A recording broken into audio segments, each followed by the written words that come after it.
మీరు సమాజంలో ఇమడలేరు. ఎందుకంటే మీరు మోసం చేయాలని, వంచన చేయాలని, అబద్ధాలాడాలని ఈ సమాజం కోరుకుంటుంది. ఇవన్నీ మిమ్మల్ని తగలబెట్టి నాశనం చేయడానికి కావలసిన ఇంధనం లాంటివి. హృదయాన్ని జ్వలించే మార్గం అనేది ఒక్కోసారి ఒంటరి ప్రయాణం అవుతుంది. బహుశా ఈ ప్రపంచానికి ఒంటరిగా, కానీ మీరు దైవంతో ఉన్నారు. వాస్తవానికి మీరు ఒంటరిగా లేరు.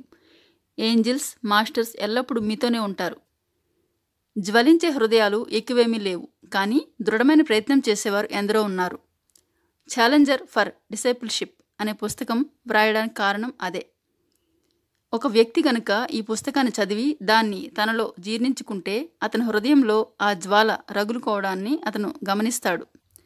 మీ వెలుగును మీరు ప్రకాశింపజేస్తే ప్రజలే దానిని చూస్తారు. దాని గురించి మీరు మాట్లాడవలసిన అవసరం లేదు.